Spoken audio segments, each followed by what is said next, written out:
నమస్కారం. Health talks with Vijitha కార్యక్రమానికి స్వాగతం.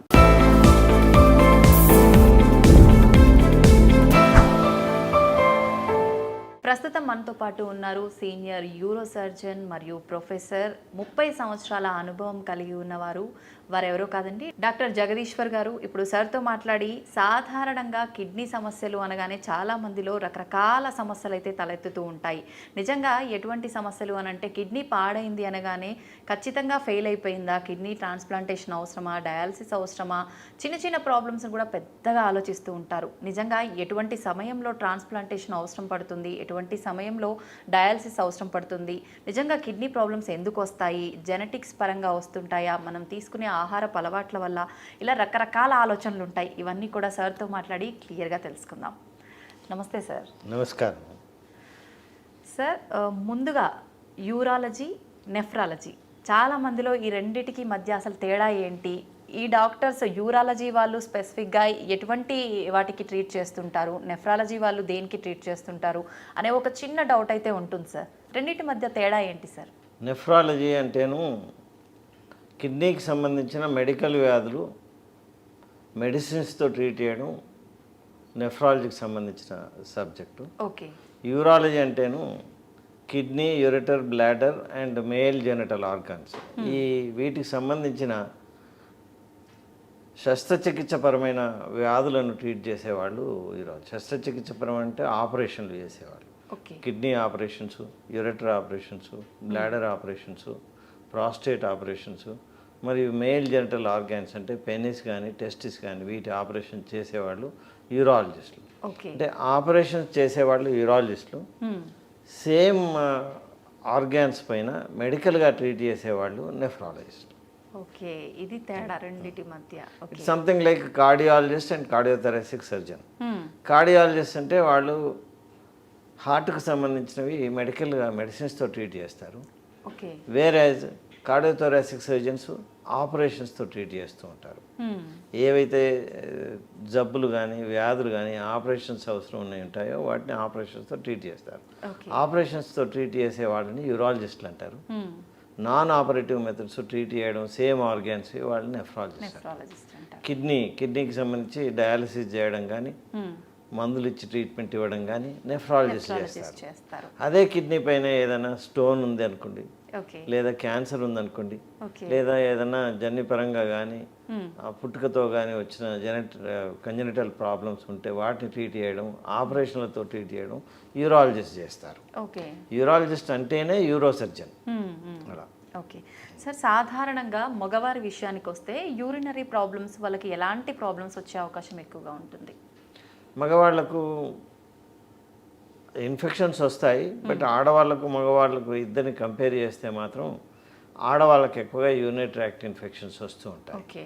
మగవాళ్ళలో వచ్చే కొన్ని స్పెసిఫిక్ జబ్బులు ఏముంటాయంటే ప్రాస్టేట్ గ్లాండ్. ప్రాస్టేట్ గ్లాండ్ రెండు రకాల పెరుగుదల ఉంటుంది. ఒకటేమో క్యాన్సర్కి సంబంధించిన పెరుగుదల, ఇంకొకటి బినైన్ ప్రాస్టేటిక్ హైపోప్లేసియా అని నాన్ క్యాన్సర్ అంటే క్యాన్సర్ కాకుండా ఉండే పెరుగుదల. అది మనం మామూలుగా ప్రతి పెద్ద వయసు వచ్చిన వాళ్ళకి చూస్తూనే ఉంటాం. దానివల్ల మూత్రం లోపల కష్టాలు వస్తూ ఉంటాయి. మూత్రం తక్కువగా పాస్ చేయడం, మాటికి పాస్ చేయడం, పాస్ చేసిన తర్వాత కూడా ఇంకా మిగిలిపోయి ఉండడం, తర్వాత రాత్రి కూడా నిద్రలో నుండి 4-5 సార్లు లేవడం, ఇలాంటి లక్షణాలతో వాళ్ళు ప్రజెంట్ చేస్తారు. లాంటి వాళ్ళకి మేమేంటంటే ప్రాస్టేట్ను చూసి అది పెరిగి ఉండడం వల్ల వచ్చిన ఈ లక్షణాలు ఉంటాయి కాబట్టి దాని ప్రాస్టేట్ను తీసేస్తాం ఆపరేషన్తో. తీసేయడం వల్ల ఆ లక్షణాలన్నీ తగ్గిపోయేసేసి, ఈ సమస్యలన్నీ తగ్గిపోయేసేసి మళ్ళీ వాళ్ళు మంచిగా సాఫీగా మూత్రం పోయడం జరుగుతూ ఉంటుంది. ఇది ప్రాస్టేట్ ప్రాబ్లం ఒకటి. ఇంకా ఈ టెస్టిక్యులర్ ప్రాబ్లమ్స్. టెస్టికల్ అనేది వృషణాలు అనేవి male genital organs, male specific కాబట్టి ఆ టెస్టిస్లో క్యాన్సర్ రావచ్చు, టెస్టిస్లో స్వెల్లింగ్స్ రావచ్చు, టెస్టిస్ చుట్టూ నీరు కూడా నిండుకుపోవచ్చు. ఇటువంటి లక్షణాలతో మేల్స్ పురుషులు రావచ్చు. వాటికి ఏవేవైతే ఆపరేషన్లు అవసరం ఉన్న సమస్యలు ఉంటాయి వాటికి ఆపరేషన్లు చేస్తాం. ఇవే కాకుండా పిల్లలు పుట్టకపోవడం అనేది ఇన్ఫెర్టిలిటీ అంటాం. ఓకే. అది కూడాను మేము ట్రీట్మెంట్ ఇస్తూ ఉంటాం.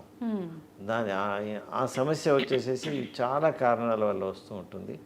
ఆ కారణాలు ఏ కారణం ప్రొడ్యూస్ చేస్తూ ఉంటుందో, కలుగజేస్తూ ఉంటుందో ఇన్ఫెర్టిలిటీని, ఆ కారణం మేము ట్రీట్ చేస్తాము. చేయడం వల్ల వాళ్ళు మళ్ళీ ఫెర్టిలిటీ వచ్చేసేసి పిల్లలు కనడం కద్దు. ఓకే. లేడీస్లో ఎక్కువగా యూరినరీ ఇన్ఫెక్షన్స్ వచ్చే అవకాశం ఉంటుంది అన్నారు మగవారి కన్నా. ఎలాంటి ఇన్ఫెక్షన్స్? దీనికి కారణం ఏంటంటే మగవాళ్ళ లోపల బ్లాడర్ నుండి బయటకు యూరిన్ పోసే యురేత్రా అనేది చాలా పెద్దగా ఉంటుంది. ఓకే. పెద్దగా ఉండి దాని యొక్క యురేత్రా యొక్క టిప్పు మన యానల్ కెనల్ నుండి పెరీనియం నుండి, అంటే పెరీనియం అంటే కింద ఉండే భాగాన్ని పెరీనియం అంటాం. ఓకే.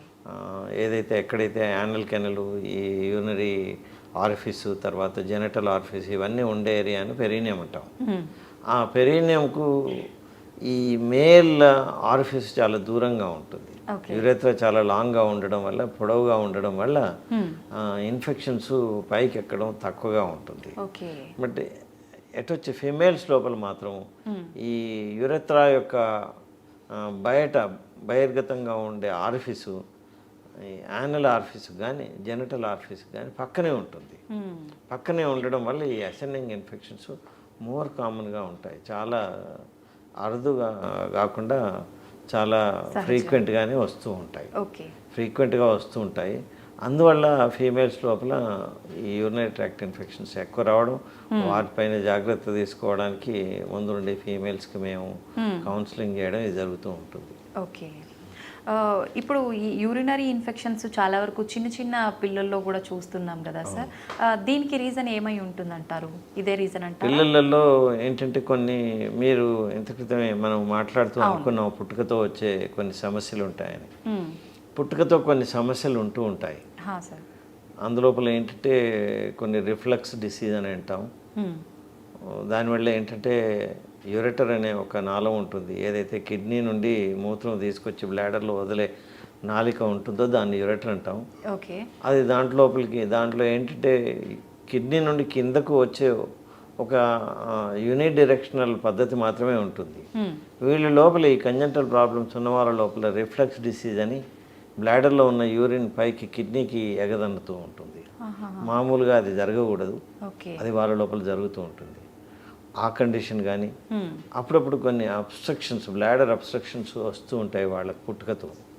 అలా ఉండడం వల్ల కూడా దాన్ని పోస్టీరియర్ వాల్వ్స్ అంటాము. దానివల్ల కానీ, లేదా కొన్ని న్యూరోపతిక్ బ్లాడర్స్ అని పిల్లలలో ఉంటాయి, దానివల్ల కానీ ఇట్లాంటి కంజనిటల్ ప్రాబ్లమ్స్, పుట్టుకతో వచ్చే ప్రాబ్లమ్స్ ఎక్కువగా ఉండడం వల్ల వాటి లోపల ఇన్ఫెక్షన్స్ కూడా ఎక్కువగా ఉంటాయి. ఈ ఉండడం వల్ల ఆ పిల్లలకి బాగా జ్వరం రావడం, చలితో జ్వరం రావడం ఇట్లాంటివి జరుగుతూ ఉంటాయి. వాటికి మేము ఏంటంటే సవ్యమైన ఇన్వెస్టిగేషన్స్ చేసి, అంటే టెస్ట్లు పరీక్షలు చేసేసి నిర్ధారించుకొని దానికి తగ్గట్టుగా ఆపరేషన్లు చేసి సరి చేసేసి వారికి ట్రీట్మెంట్ ఇవ్వడం వల్ల ఈ యూరినరీ ట్రాక్ట్ ఇన్ఫెక్షన్స్ మాటికి రావడం అనేది తగ్గిపోతూ ఉంటుంది. ఓకే. ఈ యూరినరీ ఇన్ఫెక్షన్స్ ఎక్కువగా వచ్చే వాళ్ళకి కిడ్నీ సమస్యలు వచ్చే అవకాశం ఎక్కువగా ఉంటుంది? తప్పకుండాను. ఇంత క్రితం నేను మాట్లాడుతూ ఉన్నాను, ఈ యూరిన్ బ్లాడర్ నుండి కిడ్నీకి ఎగదనడం మామూలుగా ఉండదు, నార్మల్గా ఉండదు, పిల్లలలో ఉంటుంది. ఆ ఉండడం వల్ల ఏమవుతుందంటే ఈ మూత్రం పైకి ఎగదనడం వల్ల కిడ్నీ లోపల స్కారింగ్స్ వస్తాయి, కిడ్నీ బాగా డైలేట్ అయిపోతుంది. ఇలా ఉండడం వల్ల కిడ్నీ పనితనం కూడా తగ్గిపోయి వాళ్ళు కిడ్నీ ఫెయిల్యూర్తో రావచ్చు, మాటికి యూరినరీ ట్రాక్ట్ ఇన్ఫెక్షన్స్ రావచ్చు. వచ్చి ఆ కిడ్నీ పనితనం అంతా తగ్గిపోతూ ఉంటుంది, కిడ్నీ అంతా స్కార్ అయిపోయేసేసి కిడ్నీ పనితనం తగ్గిపోయేసి వాళ్ళు కిడ్నీ ఫెయిల్యూర్తో కూడా రావడానికి ఆస్కారం ఉంటుంది. ఓకే. సెక్సువల్ ట్రాన్స్మిటెడ్ ఇంతే కాకుండా వాళ్ళకు రాళ్ళు తయారయ్యే అవకాశం కూడా ఉంటుంది కిడ్నీ లోపల. ఈ ప్రాబ్లం, ఈ సమస్యల వల్ల యూరినరీ ట్రాక్ట్ ఇన్ఫెక్షన్స్ ఎక్కువగా కిడ్నీలో ఉండడం వల్ల రాళ్ళు కూడా తయారయ్యే అవకాశం ఉంటుంది. రాళ్ళు తయారైనప్పుడు ఈ కిడ్నీ డ్యామేజ్ అనేది ఇంకా ఎక్కువగా తొందరగా అవడానికి అవకాశం ఉంటుంది. ఓకే.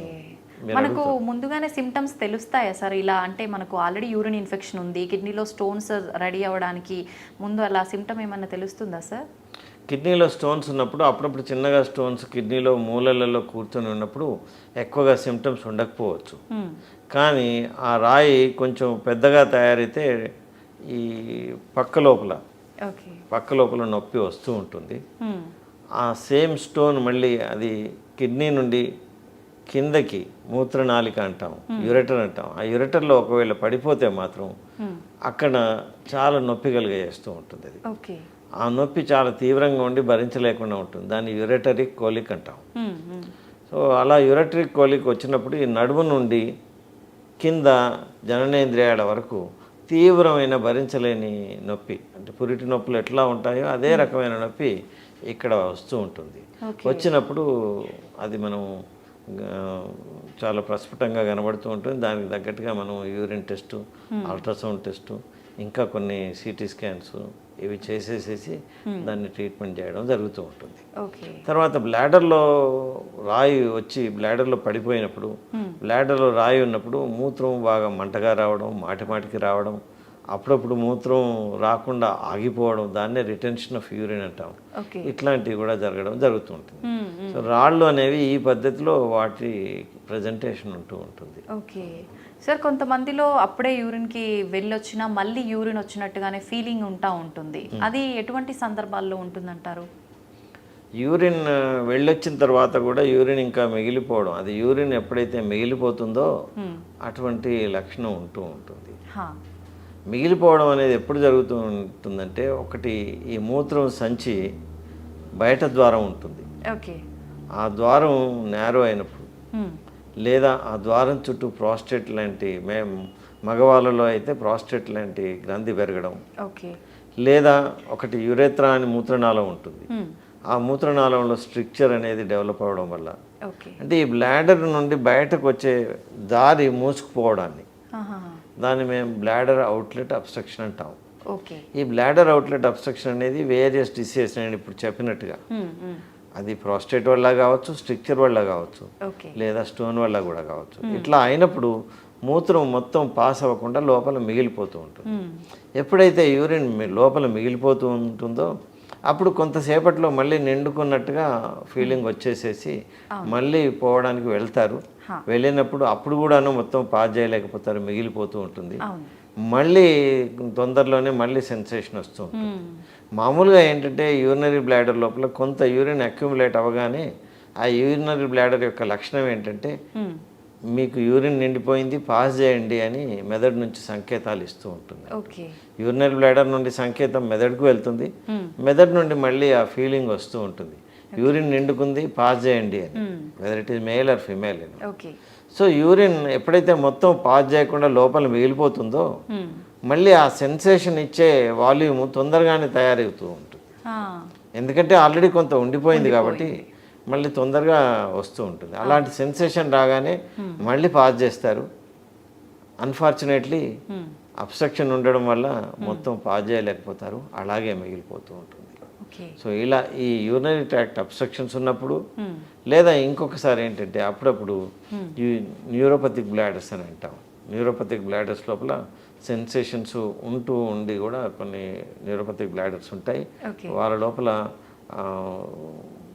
బాగా మజిల్ ఏదైతే కాంట్రాక్ట్ అయ్యి యూరిన్ బయటకు పంపుతుందో అది సరిగ్గా కాంట్రాక్ట్ అవ్వకపోవడం వల్ల యూరిన్ మిగిలిపోతూ ఉంటుంది. వాళ్ళ లోపల కూడా ఆ సెన్సేషన్ వస్తూ ఉంటుంది. దీనికి ట్రీట్మెంట్ ఏ రకంగా ఉంటుంది సార్? ఏదైతే బ్లాడర్ అవుట్లెట్ అబ్స్ట్రక్షన్స్ ఉంటాయో ఆ అబ్స్ట్రక్షన్ తీసేస్తాం. ప్రాస్టేట్ వల్ల వస్తే ప్రాస్టేట్కు ఆపరేషన్ చేసి తీసేస్తాం. తర్వాత స్టోన్ వల్ల అయితే స్టోన్ను తీయడం వల్ల అది ట్రీట్ అవుతుంది. స్ట్రిక్చర్ అని ఉంటుంది, స్ట్రిక్చర్ వల్ల అయితే స్ట్రిక్చర్ను డైలేట్ చేయడం కానీ కట్ చేయడం కానీ దానికి వేరియస్ రకాల నానా రకాల ట్రీట్మెంట్స్ ఉన్నాయి, ఆపరేషన్ ట్రీట్మెంట్స్. అవి చేయడం వల్ల అది కూడా సరి అవుతుంది.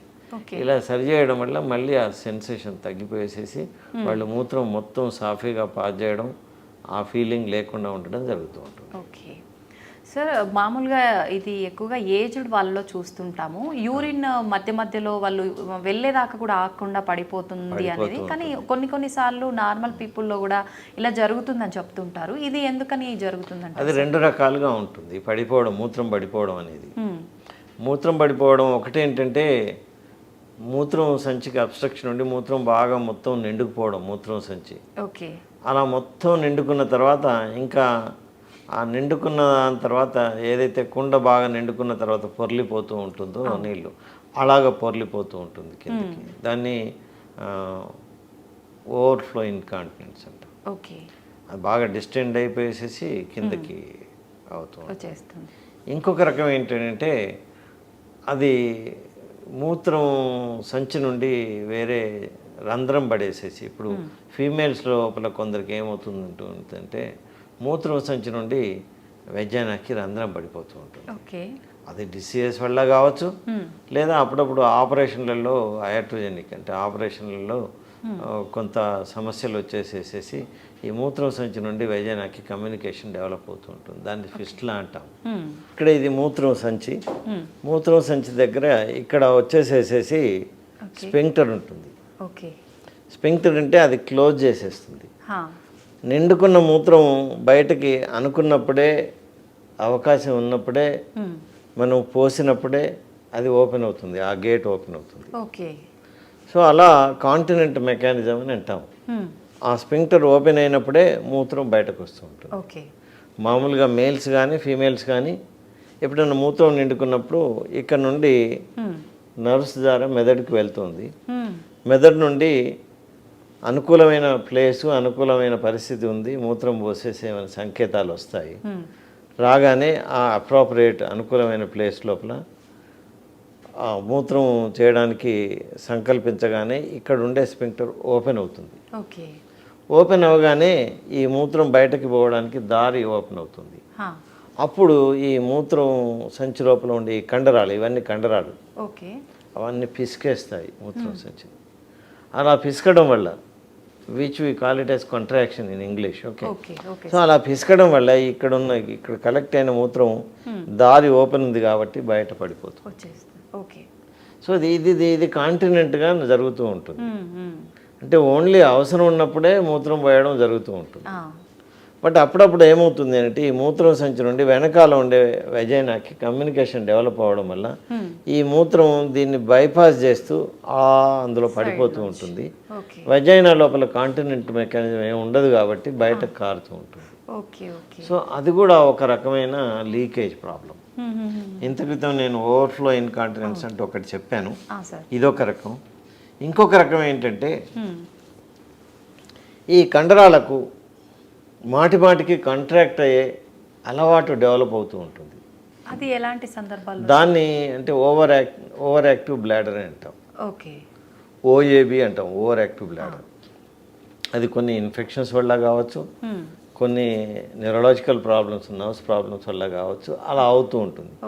ఇది చాలా బలంగా అది కాంట్రాక్ట్ చేయడం వల్ల ఇక్కడ ఇది ఓపెన్ చేయాల్సి వస్తుంది. ఓకే. అంటే కొంతమంది చెప్తుంటారు ఎక్కువసేపు ఆపుకోలేకపోతున్నాము అని చెప్పి, ఇలాంటి సందర్భాల్లోనే అవుతుందా సార్? ఇంకా ఎక్కువసేపు ఆపుకోలేకపోవడం ఇంకో రకమైనది కూడా ఉంటుంది. అంటే ఇవన్నీ రకాలు. మేము ఏ రకం ఉందని చూసి అది నిర్ధారించుకున్న తర్వాత ఆ రకం ట్రీట్మెంట్ ఇస్తూ ఉంటాం. ఇంకొక రకం ఏంటంటే ఈ మూత్రం సంచి మామూలుగా 300 to 500 మధ్యన ఉంటుంది దీని కెపాసిటీ. కొందరికి డిసీజెస్ వల్ల ఏమవుతుంది అంటే దీని కెపాసిటీ 100 mlకి వచ్చేస్తుంది, తగ్గిపోతుంది. తగ్గిపోయినప్పుడు వాళ్లకు ఆ రిజర్వాయర్ కెపాసిటీ ఉండదు కాబట్టి కొంత నిండగానే వెళ్ళిపోతారు. మళ్ళీ తొందరగా నిండిపోతుంది, మళ్ళీ వెళ్ళాల్సి వస్తుంది, మళ్ళీ తొందరగా నిండుతుంది, మళ్ళీ వెళ్తాం. సో అలా ఇలా ఎన్నో రకాలు ఉంటాయి. ఏ రకమైనదని మేము నిర్ధారించుకుంటాం. ఒకటి పేషెంట్తో మాట్లాడి వాళ్ళ యొక్క ఈ రోగ లక్షణాలను మేము అనలైజ్ చేయడం ఒకటి. రెండవది దానికి అప్రాపరియేట్గా ఇన్వెస్టిగేషన్స్ చేసేసి ఇన్వెస్టిగేషన్స్ లోపల నిర్ధారణ చేసుకోవడం ఇంకొకటి. ఇలా చేసుకున్న తర్వాత ఇది ఏ రకమైన కండిషన్ అని తెలుసుకొని దానికి తగ్గట్టుగా మేము ఆపరేషన్ చేస్తాం. ఓకే సార్, చాలామంది యూరిన్ పాస్ చేసేటప్పుడు మంట, నొప్పి బాగా ఉంటుంది అని అంటుంటారు. ఎటువంటి అంటే బయటికి సిమ్టమ్స్ అలా ఏమి ఉండదు, హెల్త్ కరెక్ట్గానే ఉంటుంది, నార్మల్గా కూడా ఇలా మండుతోంది యూరిన్కి వెళ్ళినప్పుడు అని చెప్తూ ఉంటారు. అది ఎలాంటి సందర్భం? అది యూరినరీ ట్రాక్ట్ ఇన్ఫెక్షన్స్ ఉండడం వల్ల, ఇన్ఫెక్షన్స్ ఉన్నప్పుడు సివియర్ యూరినరీ బ్లాడర్ కాంట్రాక్షన్స్, మూత్రకోశం అంటాము, మూత్రకోశం యొక్క కండరాలు ఏవైతే ఉందో అది తీవ్రంగా కాంట్రాక్ట్ అవ్వడం, లేదా పెయిన్ ఫైబర్స్ స్టిమ్యులేట్ అవ్వడం, ఇవి జరుగుతూ ఉంటాయి. ఇవి మామూలుగా ఎక్కువగా యూరినరీ ట్రాక్ట్ ఇన్ఫెక్షన్స్లలో జరుగుతూ ఉంటాయి. ఓకే. తర్వాత ఇంటర్స్టిషియల్ సిస్టైటిస్ అనే ఒక కండిషన్ ఉంది. అది అక్కడ ఇన్ఫెక్షన్ ఉండదు కానీ ఇన్ఫెక్షన్స్కి ఉండే సిమ్టమ్స్ అన్నీ అక్కడ ఉంటాయి. అటువంటి కండిషన్స్ లోపల కూడాను తీవ్రమైన నొప్పితో కూడిన యూరినేషను జరుగుతూ ఉంటుంది. దానికి ఆయా డిసీజెస్ను మనం డయాగ్నోజ్ చేసేసి వాళ్ళకుండే లక్షణాలను బట్టి తర్వాత వాళ్ళకు కొన్ని ఇన్వెస్టిగేషన్ చేసి ఆ యొక్క పర్టికులర్ డిసీజ్ను మేము డయాగ్నోజ్ చేసిన తర్వాత దాన్ని ట్రీట్ చేయడం వల్ల ఇవి తగ్గిపోతాయి. ఓకే సార్, చాలామంది చెప్తూ ఉంటారు ఎక్కువసేపు యూరిన్ పాస్ చేయకుండా ఆపేయటం వల్ల మనకు కిడ్నీలో స్టోన్స్ వచ్చే అవకాశం ఉంది అని చెప్పి, అది నిజమేనా సార్? అవును. అంటే నేను ఇంతకు చెప్తున్నట్టుగా మనం దీన్ని ఒక ఈ పారుతున్న డ్రైనేజ్ మాదిరిగా, ఓపెన్ డ్రైనేజ్ సిస్టంలో పారుతున్న డ్రైనేజ్ మాదిరిగా మనం ఉదాహరించుకోవచ్చు. పారుతున్నంత కాలం సమస్యలే ఉండవు. పారడం ఆగిపోయి ఎక్కడైతే స్టేసిస్ ఉంటుందో stasis is going to invite the problems. Okay. Stasis ఉన్నప్పుడు ఓపెన్ డ్రైనేజ్ సిస్టంలో ఎలాగైతే దోమలు ఈగలు ముసురుతూ ఉంటాయో అట్లాగే ఇక్కడ కూడాను వెన్నెవర్ స్టాటిక్ యూరిన్ ఉంటేను అక్కడ ఇన్ఫెక్షన్ రావడం కద్దు. ఇన్ఫెక్షన్ ఉండి స్టాటిక్ యూరిన్ ఉన్న దగ్గర స్టోన్స్ ఉండడం కద్దు. అందువల్ల టూ లాంగ్ ఏ పీరియడ్ అలా విత్ హోల్డ్ చేయడం వల్ల సమస్యలు ఉత్పన్నం కావచ్చు. బట్ అంత లాంగ్ పీరియడ్ ఉండకుండా మామూలు చెక్ మెకానిజమ్స్ ఉంటూ ఉంటాయి బాడీలో. బట్ వాటిని కూడా ఓవర్కమ్ చేస్తూ టూ లాంగ్ ఏ పీరియడ్ చేస్తే వాళ్ళకి ఇట్లాంటి సమస్యలు రావడానికి అవకాశం ఉంటుంది. సెక్సువల్ ట్రాన్స్మిటెడ్ ఇష్యూస్ వల్ల ఎలాంటి కాంప్లికేషన్స్ వచ్చే అవకాశం ఉంటుంది, ఎలాంటి ఇన్ఫెక్షన్స్ వచ్చే అవకాశం ఉంటుంది అంటారు సార్? ఆడవారిలో అయినా సరే, మగవారిలో అయినా సరే. సెక్సువల్ ట్రాన్స్మిషన్తో చాలా రకాల డిసీజ్ రావచ్చు. కొన్ని యూరినరీ ట్రాక్ట్ ఇన్ఫెక్షన్స్ కూడా రావచ్చు. ఓకే. అప్పుడప్పుడు ఏంటంటే over active and prolong sex ఉండడం వల్ల సెక్సువల్ ట్రాన్స్మిటెడ్ ఇన్ఫెక్షన్స్ వస్తూ ఉంటాయి. అప్పుడప్పుడు బ్యాక్టీరియా ఉండకుండా కూడా ఇన్ఫెక్షన్ ఉండే లక్షణాలతో వాళ్ళు ప్రజెంట్ చేయొచ్చు. ఓకే. సో ఇది ఒక రకమైన కామన్ టైప్ ఆఫ్ కండిషను. దాన్నే సిస్టైటిస్ అని అంటాము. సిస్టైటిస్, యూరెథ్రైటిస్. ఈ హనీమూన్ చేసుకునే వాళ్ళ లోపల యూజువల్గా ఈ సిస్టైటిస్, యూరెథ్రైటిస్ మోర్ కామన్గా ఉంటుంది. Because of the things which I explain చేసిన ఇప్పుడే నేను చెప్పిన కారణాల వల్ల వారికి ఈ అవకాశం ఎక్కువ. దాన్ని హనీమూన్ సిస్టైటిస్, హనీమూన్ యూరెథ్రైటిస్ అని అంటాం. ఇది ఒక రకం. ఇది కాకుండా కొందరికి already pre existing sexual diseases ఉంటాయి. అటువంటి పార్ట్నర్తో సెక్సువల్ సంభోగం చేయడం వల్ల ఇది అనదర్ పార్ట్నర్ కూడా సంక్రమించడానికి అవకాశం ఉంటాయి. గనోరియానే కావచ్చు, సిఫిలిసే కావచ్చు, ఎల్జీవి కావచ్చు, ఇటువంటి వేరియస్ రకాల ఈ సెక్సువల్ ట్రాన్స్మిషన్ ఉండే ఇన్ఫెక్షన్స్ చాలా ఉంటాయి. ఇవన్నీ ట్రాన్స్మిషన్ అవ్వడానికి ఆస్కారం ఉంటుంది. వాటి లక్షణాలు వేరువేరుగా ఉంటూ ఉంటాయి. వాటి లక్షణాలను చూసి, హిస్టరీని బట్టి లక్షణాలను చూసి, తర్వాత దానికి తగ్గట్టుగా మైక్రోబయాలజీ ఇన్వెస్టిగేషన్ సపోర్ట్ని తీసుకొని వాటిని ట్రీట్ చేస్తూ ఉంటాం. ఓకే. ఉన్న సిమ్టమ్స్ని బట్టి ట్రీట్మెంట్ ఉంటుంది. అంటే సిమ్టమ్స్ తర్వాత మనకు మైక్రోబయాలజీలో వచ్చిన ఫైండింగ్స్ని బట్టి. ఓకే. ఇప్పుడు గనోరియా లోపల ఏముంటుంది అంటే ఈ పురులెంట్ డిశ్చార్జ్ మూత్రం నాళ నుంచి ఉంటుంది, మేల్స్ కానీ ఫీమేల్స్ కానీ. ఓకే. ఆ పురులెంట్ డిశ్చార్జ్ ఉంటుంది. ఉన్నప్పుడు మేము enquire whether any unnatural sex was there in the sense same regular partner కాకుండా out of the regular partner ఏమైనా సెక్స్ చేశారా అని అడుగుతాం. అడిగేసేసి అలాంటి హిస్టరీ ఉన్నప్పుడు, ఇలాంటి డిశ్చార్జ్ ఉన్నప్పుడు ఒక పర్టికులర్ పీరియడ్లో వస్తూ ఉంటుంది. గనోరియా కొన్ని వితిన్ 3 to 5 daysలో వస్తూ ఉంటుంది. అట్లా మేము ఆ పర్సన్ తీసేసి మేము కల్చర్కి మైక్రోస్కోపిక్ ఎగ్జామినేషన్కి పంపిస్తాం. మైక్రోస్కోపిక్ ఎగ్జామినేషన్ లోపల గోనోకాకై అక్కడ ఊపడతాయి. ఊపడగానే యాంటీ గనోరియల్ ట్రీట్మెంట్ ఇస్తాం. అట్లా సో ప్రతి సెక్సువల్ ట్రాన్స్మిటెడ్ డిసీజ్కి ప్రతి ఒక పర్టికులర్ హిస్టరీ ఉంటుంది. తర్వాత దాన్ని బట్టేసేసి తర్వాత అక్కడ ఉండే ఫైండింగ్స్ని బట్టి మేము డయాగ్నోజ్ చేసేసి మైక్రోబయాలజీ సపోర్ట్ కూడా తీసుకుని ట్రీట్మెంట్ ఇచ్చేసేస్తాం. ఆ ట్రీట్మెంట్తో వాళ్ళు నార్మల్ కావడానికి అవకాశం ఉంటుంది కాబట్టి ఆ అవకాశాన్ని వాళ్ళు సద్వినియోగం చేసుకోవాలి. ఇమ్మీడియట్గా డాక్టర్ దగ్గరికి వెళ్ళి చెప్పుకోవడం చేయాలి. అవును సార్. ముఖ్యంగా కిడ్నీల విషయానికి వస్తే చాలామంది కిడ్నీలు అనగానే ఫెయిల్ అయిపోయినాయి, ఇంకా ట్రాన్స్ప్లాంటేషనే దిక్కేమో, డయాలసిస్ తప్పదేమో అని అనుకుంటారు. నిజంగా కిడ్నీ ప్రాబ్లమ్స్ సాధారణంగా ఏమేమి ఉంటాయి సార్? మామూలుగా మీకు కొంత కిడ్నీల యొక్క పనితనం గురించి చెప్పాల్సి ఉంటుంది ఇక్కడ. సార్. ప్రతి ఒక్కరికి 2 కిడ్నీలు ఉంటాయి. అవి మూసిన చేయి పరిమాణంలో, పిడికిల పరిమాణంలో ఉంటాయి. ఓకే. 12 సెంటీమీటర్స్ లెంత్, 6 సెంటీమీటర్స్ వెడుతూ ఉంటాయి. అవి ఇక్కడ నడుములో వెనుక భాగంలో ఉంటాయి, వీపు భాగంలో ఉంటాయి. ఓకే. వాటి నుండి మూత్రం తయారై కింద మూత్రనాళం గుండా కిందకి మూత్రకోశంకి వస్తాయి. ఓకే. మూత్రకోశానికి వస్తాయి. దాన్ని మనం ఈ కిడ్నీల నుండి కిందకి మూత్రం వస్తూ ఉంటుంది. సంచి లోపల, మూత్రకోశం లోపల మూత్రం వదిలిన తర్వాత మళ్ళీ మూత్రం విసర్జన జరుగుతూ ఉంటుంది నిండిన తర్వాత. అయితే ఈ కిడ్నీల లోపల ఏంటంటే ఈచ్ కిడ్నీ, ప్రతి కిడ్నీ కూడాను 60 GFR పనితనం ఉంటుంది. దీన్ని మనం కలోక్యువల్ టర్మ్స్లో చెప్పాలంటే ఈ కిడ్నీ ఒక 60 రూపాయలు సంపాదిస్తుంది, ఈ కిడ్నీ ఒక 60 రూపాయలు సంపాదిస్తుంది. రెండు కలిసి 120 రూపాయలు సంపాదిస్తాయి. మామూలుగా బాడీకి ఖర్చు పెట్టాల్సింది అవసరం ఉన్న డబ్బు మాత్రం 32-33 రూపాయలు మాత్రమే. ఈ 32 నుండి ఆ పైన ఉండే 120 మధ్యలో ఉండేది రిజర్వ్. ఓకే. మనకు ఇంట్లో మనకు రొటీన్గా ఖర్చు కావాల్సిన మనీ కన్నా ఎక్కువ మనీ మనం అలమారులో రిజర్వ్ పెట్టుకున్నట్టుగా అది రిజర్వ్ పెట్టుకుంటాయి 2 కిడ్నీలు కలిసి. ఎప్పుడైతే కిడ్నీల పనితనం తగ్గిపోయేసేసి ఈ 32-33 రూపాయల కన్నా కిందకి పడిపోతే మాత్రం 2 కిడ్నీలది కలిపి పడిపోయినప్పుడు అప్పుడు మామూలు ఈ సీరం క్రియాటిన్ అనేది పెరుగుతూ ఉంటుంది. ఓకే. మనం తిన్న పదార్థాలలో ప్రోటీన్స్ లోపల ఉండే కొన్ని పదార్థాలు, అమైనో యాసిడ్స్, ఇవన్నీ బాగా జీర్ణమైపోయేసేసి టాక్సిక్ ప్రొడక్ట్స్గా మారుతాయి. ఓకే. ఈ టాక్సిక్ విష పదార్థాలు వీటిని ఏమంటే ఒకటి యూరియా, క్రియాటినిన్, అమోనియా, ఇవి టాక్సిక్ పదార్థాలు. ఓకే. ఈ టాక్సిక్ పదార్థాలన్నీ బ్లడ్లో మూవ్ అవుతుంటాయి, సర్క్యులేట్ అవుతుంది, ప్రవహిస్తూ ఉంటాయి. కిడ్నీ ఏం చేస్తుందంటే వీటిని అలా తీసేసుకొని కింద మూత్రంలో పడేస్తూ ఉంటుంది.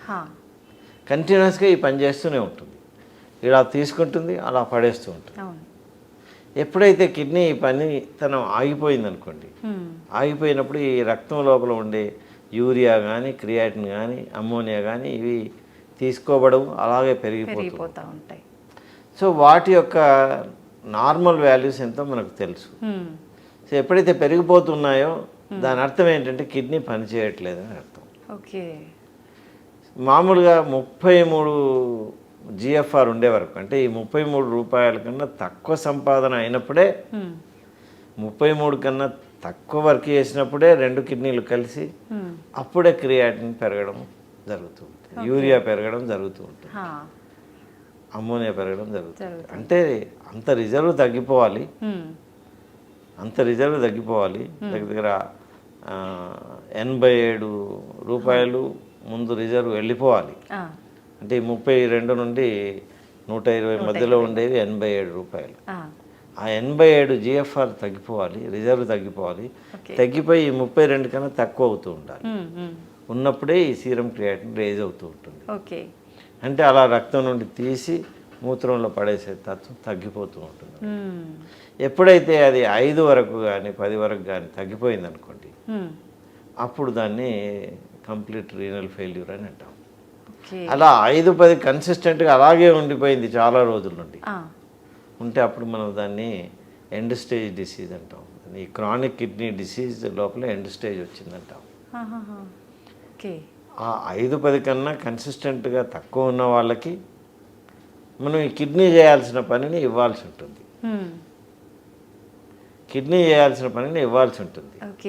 దాన్ని మేము రీనల్ రీప్లేస్మెంట్ థెరపీ అంటాం. ఏం చేస్తారు సార్? అప్పుడు రీనల్ రీప్లేస్మెంట్ థెరపీ లోపల పెరిటోనియల్ డయాలిసిస్ అని ఒకటి ఉంటుంది, అది చేస్తాం. హీమోడయాలిసిస్ అని ఉంటుంది, అంటే బ్లడ్ని తీసుకుని శుద్ధి చేసి మళ్ళీ బాడీ లోపలికి ఎక్కించడం, దాన్ని హీమోడయాలిసిస్ చేయడం ఆపేసింది కాబట్టి ఆర్టిఫిషియల్గా చేస్తాం. సో పెరిటోనియంలో ట్యూబ్స్ పెట్టేసేసి పెరిటోనియం లోపలికి ఫ్లూయిడ్ పంపి అది మొత్తం బాడీలో ఉన్న విష పదార్థాలను తీసుకున్న తర్వాత మళ్ళీ బయటకి అవుట్లెట్ ఎగ్జిట్ చేస్తాం, అది కలెక్ట్ చేస్తాం. అట్లా ఈ పెరిటోనియంలో చేసేదాన్ని పెరిటోనియల్ డయాలిసిస్ అంటాం. ఈ బ్లడ్ని తీసుకుని రక్తనాళాల నుండి చెడిపోయిన రక్తాన్ని తీసుకొని శుద్ధి చేసి మళ్ళీ ఎక్కించడాన్ని హీమోడయాలిసిస్ అంటాం. ఇంకొక రకమైన రీనల్ రీప్లేస్మెంట్ థెరపీ ఉంది. ఏంటి సార్? దాంట్లో ఒక వేరే డోనర్ నుండి కిడ్నీ తీసుకొచ్చి బాడీలో పెడతాం. ట్రాన్స్ప్లాంట్. దాన్ని రీనల్ ట్రాన్స్ప్లాంటేషన్ అంటాం. ఓకే. అలా రీనల్ ట్రాన్స్ప్లాంటేషన్ చేసినప్పుడు కూడా దాన్ని కూడా అది another type of renal replacement therapy. అది semi permanent therapy for renal failure. అందుకొరకే రీనల్ ఫెయిల్యూర్ వచ్చే వాళ్ళకి ఏం చేస్తూ ఉంటాం, మీరు విన్నట్టుగా బయట పెరిటోనియల్ డయాలసిస్ చేస్తాం, లేదా హీమోడయాలసిస్ చేస్తాం, లేదా కిడ్నీ ట్రాన్స్ప్లాంట్ చేస్తాం. ఈ 3 చెప్పారు కదా సార్, ఏదేది ఎటువంటి కండిషన్లో అవసరం పడుతుంది? అందరికీ డయాలసిస్ అవసరం పడుతూ ఉంటుంది.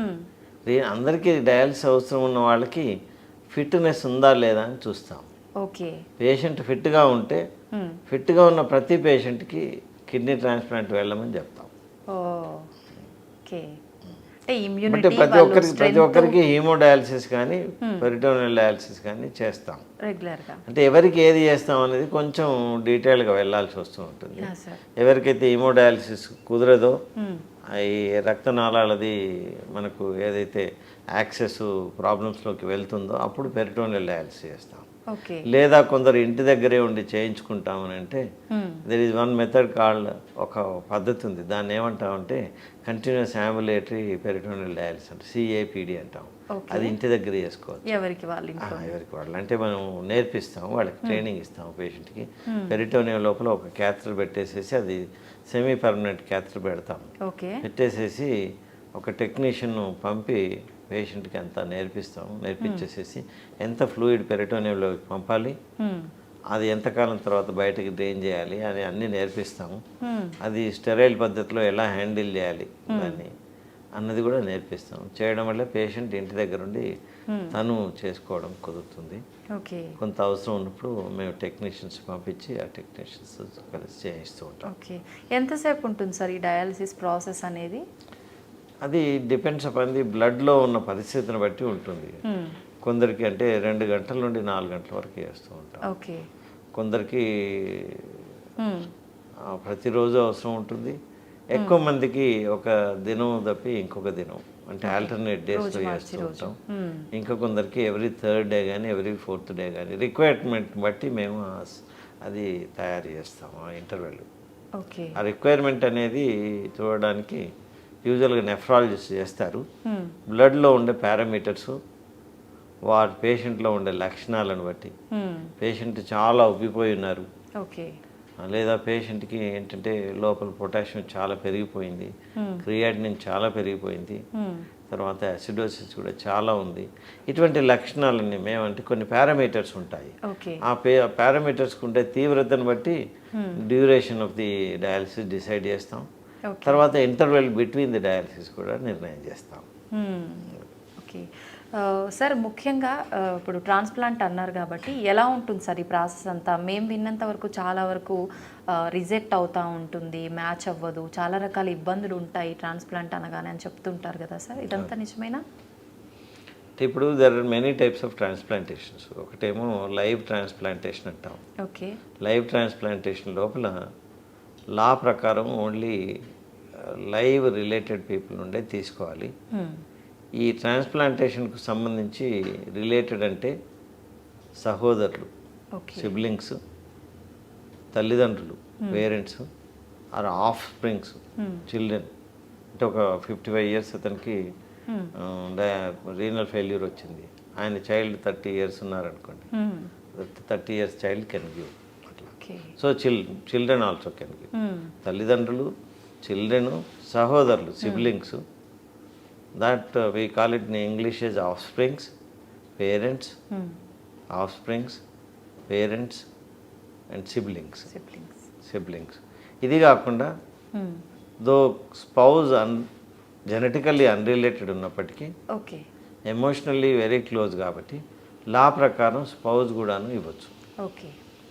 వీరు కాకుండా వేరే వాళ్ళందరూ మాత్రం అన్రిలేటెడ్ కేటగిరీ కింద పెట్టడం జరుగుతూ ఉంటుంది. మేనమామలు కావచ్చు, చిన్నమ్మలు కావచ్చు, వీళ్ళందరూ. ఈ మధ్యన ఇండియన్ గవర్నమెంట్ తాత కానీ అమ్మమ్మ కానీ నాయనమ్మని కానీ గ్రాండ్ పేరెంట్స్ని రిలేటెడ్ కింద ఇంక్లూడ్ చేసేసారు. ఓకే. కాబట్టి ఈ కేటగిరీ, ఈ 5 కేటగిరీ వాళ్ళ నుంచి మనం కిడ్నీ తీసుకొని పెట్టినప్పుడు అప్పుడు గవర్నమెంట్ యొక్క నేరుగా అప్పటిదప్పుడే పర్మిషన్ అవసరం లేదు. వాళ్ళు ముందే ఇచ్చుంటారు, వీళ్ళ కొరకు మీరు చేయండి అని ఆ ఇన్స్టిట్యూషన్కి పర్మిషన్ ఇచ్చినప్పుడే ఇవి ఇస్తారు. వీళ్ళు కాకుండా వేరే వాళ్ళ నుండి తీసుకుంటే మాత్రం అప్పుడు గవర్నమెంట్కి అప్లై చేయాల్సి ఉంటుంది. గవర్నమెంట్ ఒక కమిటీ ఫామ్ చేసేసి కమిటీ నుండి వాళ్ళు అందులో ఉండే నిజాలు ఎంత, ఆ పేరు వీళ్ళ లోపల ఇవ్వలేని వాళ్ళు ఎంత, ఇచ్చేవాళ్ళు ఎంత, ఇవన్నీ చూసి వాళ్ళు గవర్నమెంట్ డిసైడ్ చేసి చెప్తుంది మీరు చేయొచ్చు అని పర్మిషన్ ఇస్తుంది. చేయరాకపోతే చేయలేరు అని పర్మిషన్ ఇస్తుంది. ప్రజెంట్ చేయడం, గవర్నమెంట్ ప్రజెంట్ చేయడం ఒకటే మన బాధ్యత. తర్వాత గవర్నమెంట్ నిర్ణయం ప్రకారం మనం నడుచుకోవాల్సి ఉంటుంది. లా ప్రకారమే వెళ్ళాల్సి ఉంటుంది. ఇదంతా హాస్పిటల్లోనే దీన్నంతా లైవ్ రిలేటెడ్ ట్రాన్స్ప్లాంటేషన్ ప్రోగ్రామ్ అంటాం. ఇందులోపల ఏంటంటే ఈ లైవ్ రిలేటెడ్ ట్రాన్స్ప్లాంట్ ప్రోగ్రామ్ లోపల జెనెటికల్లీ రిలేటెడ్ వాళ్ళవి తీసుకున్నప్పుడు ఈ రిజెక్షన్స్ అనేవి తక్కువగా ఉంటాయి. మామూలుగా ఇవి ఒక సేమ్ బ్లడ్ గ్రూప్ కంపాటబిలిటీ ఉన్నప్పుడే ట్రాన్స్ప్లాంట్ చేస్తాం. బ్లడ్ గ్రూప్ కంపాటబిలిటీ అంటే ఏ ఉన్నవాళ్ళు ఏకి ఇవ్వచ్చు, ఓ ఉన్నవాళ్ళు ఓకి ఇవ్వచ్చు, బి ఉన్నవాళ్ళు బీకి ఇవ్వచ్చు, బి ఉన్నవాళ్ళు ఏబీకి ఇవ్వచ్చు, ఏ ఉన్నవాళ్ళు ఏబీకి ఇవ్వచ్చు. అర్థమైంది సార్. ఓ ఉన్న వాళ్ళు మాత్రం ఓ వాళ్ళకి ఇవ్వడం జరుగుతుంది. ఓ రెసిపెంట్ ఉంటే ఓ వాళ్ళ దగ్గర నుండే తీసుకోవాలి. అయితే ఈ మధ్యన ఏంటంటే బ్లడ్ గ్రూప్ ఇన్కంపాటబుల్ ట్రాన్స్ప్లాంట్స్ అని చేయడం జరుగుతూ ఉంటుంది. దానికి ఏంటంటే పేషెంట్ బాగా ప్రిపేర్ చేయాల్సి ఉంటుంది. ఇది కూడాను మన లైవ్ రిలేటెడే చేయాల్సి ఉంటుంది. Siblings, of springs, parents, spouse, grand parents వీళ్ళ నుంచే చేయాల్సి ఉంటుంది. వాళ్ళ లోపల ఈ బ్లడ్ గ్రూప్ ఇన్కంపాటబుల్ ఉంటే మనం కంపల్సరీగా చేయాల్సిన అవసరం వస్తే అప్పుడు ప్లాస్మా ఫెరసిస్ అని ఒకటి ప్రొసీజర్ ఉంటుంది. ఒక 6 నుండి 8 సార్లు ఈ ప్లాస్మా ఫెరసిస్ చేసి వాళ్ళ లోపల ఉండే యాంటీబాడీస్, ఇన్కంపాటబుల్ యాంటీబాడీస్ ఉంటే వాటిని తీసేసి అప్పుడు ట్రాన్స్ప్లాంటేషన్ చేయడం జరుగుతూ ఉంటుంది. ఇది రీసెంట్గా ఇక్కడ మా దగ్గర రీసెంట్గా చేసాము. ఏబిఓ ఇన్కంపాటబుల్ ట్రాన్స్ప్లాంటేషన్ చేసాం. చక్కగా ఉన్నాడు. ట్రాన్స్ప్లాంట్ అతికించే పద్ధతి సేమ్ ఉంటుంది. Surgical procedure will be the same for very ABO incompatible అయినా ఏబిఓ కంపాటబుల్. బట్ ముందు తయారు చేసే పద్ధతి మాత్రం వేరుంటుంది. దాంట్లో నెఫ్రాలజిస్ట్ ఈ ప్లాస్మా ఫెరసిస్ అని చేయడం జరుగుతూ ఉంటుంది. చేసి పేషెంట్ని ప్రిపేర్ చేయడం జరుగుతుంది. ఇది రిజెక్షన్ గురించి మీరు అడిగారు. రిజెక్షన్స్ అనేవి అన్రిలేటెడ్ కిడ్నీతో ట్రాన్స్ప్లాంట్ అయినప్పుడు ఎక్కువగా ఉంటుంది. జెనెటికల్లీ రిలేటెడ్ కిడ్నీతో యూజువల్గా తక్కువగా ఉంటాయి. వేరియస్ రకాల రిజెక్షన్స్ ఉంటాయి. అవి నెఫ్రాలజిస్ట్ చెప్తారు వాళ్ళు. హైపర్ అక్యూట్ రిజెక్షన్ అని, అంటే మనం చేసి ఆన్ ది టేబుల్ మనం క్లాంప్స్ తీయగానే రక్త ప్రసరణం ఏదైతే ఉంటుందో దాన్ని రీఎస్టాబ్లిష్ చేసే టైంలోనే కిడ్నీ రిజెక్ట్ అయిపోతుంది. దాన్ని హైపర్ అక్యూట్ రిజెక్షన్ అంటాం. కొందరికి ఏంటంటే కొన్ని రోజుల నుండి కొన్ని వారాల్లో రిజెక్ట్ అవుతుంది. అప్పుడు దాన్ని అక్యూట్ రిజెక్షన్ అంటాం. కొందరికి కొన్ని ఏళ్ల తర్వాత అవుతూ ఉంటుంది. అది బికాస్ ఆఫ్ వాస్కులర్ ప్రాబ్లమ్స్ ఉండి వెసల్స్ అన్ని నేరో అవడం వల్ల ఇట్లా దాన్ని క్రానిక్ రిజెక్షన్ అంటాం. సో ఈ రిజెక్షన్స్ ఉంటూ ఉంటాయి. కానీ మనం ఏంటంటే ఈ ట్రాన్స్ప్లాంట్ ప్రోగ్రామ్ లోపల, ఈ ట్రాన్స్ప్లాంట్ చేసే సెంటర్లో ప్రోగ్రామ్ లోపల ఎంత సక్సెస్ రేట్ ఉంటుంది అని చూస్తాం. అంటే 5 years తర్వాత ఎందరు బతుకున్నారు, 1 year తర్వాత ఎందరు బతుకున్నారు, ఎంత చక్కగా డయాలసిస్ అవసరం లేకుండా వాళ్ళ నార్మల్ లైఫ్ను లీడ్ చేస్తున్నారు అన్నది ఒకటి మార్క్గా తీసుకుంటాం. దాన్ని 1 year సర్వైవల్స్ అంటాం. అంటే ట్రాన్స్ప్లాంట్ తర్వాత కూడా డయాలసిస్ అవసరం పడుతుందా సార్? ఏదైతే ఈ రిజెక్షన్ అయిన వాళ్ళకి తప్పనిసరి చేయాల్సి వస్తుంది. మళ్ళీ ఈ రిజెక్షన్స్ లేకుండా డయాలసిస్ అవసరం పడకుండా ఎంతమంది ఉన్నారు అని చూస్తాం. యూజువల్గా at the end of 1 year మన దగ్గర 80 to 90 people they do not require any dialysis and lead normal life in our institution. So జనరల్గా ఈవెన్ వెస్టర్న్ కంట్రీస్లో కూడా అంతే 80 to 90 ఉంది. ఓకే. మన ఇండియాలో హైదరాబాద్ లోపల యూజువల్గా 80%, 70 to 80% ఉన్నాయి. అంటే rest of the 20 to 30% either వాళ్లకు రిజెక్షన్స్ రావడం, ఇన్ఫెక్షన్స్ వచ్చేసేసి మరి సకంబ్ అవ్వడము, డెత్ రావడము జరుగుతూ ఉంటుంది. ఓకే. మన దగ్గర 80% to 90% బాగున్నారు. So Indian better centres in India 80 to 90% success rate ఉంది. ఓకే. వెస్టర్న్ కంట్రీస్లో కూడాను అంతే 80 to 90 ఉంటుంది. 80 to 90 success rate. Okay sir, మామూలుగా ఎన్ని అవర్స్ పడుతుంది ఈ సర్జరీకి? మామూలుగా ఇప్పుడు డోనర్ నుండి కిడ్నీ తీయడం ఒక ఆపరేషన్ ఉంటుంది ఒక టేబుల్ పైన. ఆ తీసిన కిడ్నీని మనం పర్ఫ్యూజ్ చేస్తాం. అంటే పర్టికులర్ స్పెసిఫిక్ ఫ్లూయిడ్ కూల్గా చేసి దాంతో పర్ఫ్యూజ్ చేస్తాం, కడిగేస్తాం. Okay. Inner part of the కిడ్నీని కడిగేసేసి మళ్ళీ దాన్ని తీసుకొచ్చి ఇంకొక టేబుల్ పైన రెసిపెంట్ ఉంటారు, వాళ్ళకి ఆల్రెడీ మనం రక్తనాళాలన్నీ ఓపెన్ చేసేసి రెడీ చేసి పెడతాం, అక్కడ ఫిక్స్ చేస్తాం. దాన్ని రీనల్ ట్రాన్స్ప్లాంటేషన్ అంటాం. ఈ డోనర్ దగ్గర వచ్చి 2 నుండి 3 గంటలు పడుతుంది కిడ్నీ తీయడానికి. తీసిన కిడ్నీని అమర్చడం, బిగినింగ్ ఆఫ్ ది సర్జరీ నుంచి అమర్చి మొత్తం వూండ్ క్లోజ్ చేయడం, రెసిపెంట్ దగ్గర వచ్చేసేసి 4 గంటలు పడుతుంది. 3 నుండి 4 గంటలు పడుతుంది. మొత్తం ఒక 6 to 8 అవర్స్. అంటే ఇది సైమల్టేనియస్గా చేస్తాం కాబట్టి డోనర్ దగ్గర 2 అవర్స్ పడుతుంది. సైమల్టేనియస్గా చేస్తాం కాబట్టి వీరి దగ్గర 3 to 4 hours. Okay. So you can take it as 3 to 4 hours. 3 to 4 hours. Okay sir, teams కూడాను 2 వేరువేరుగా ఉంటాయి.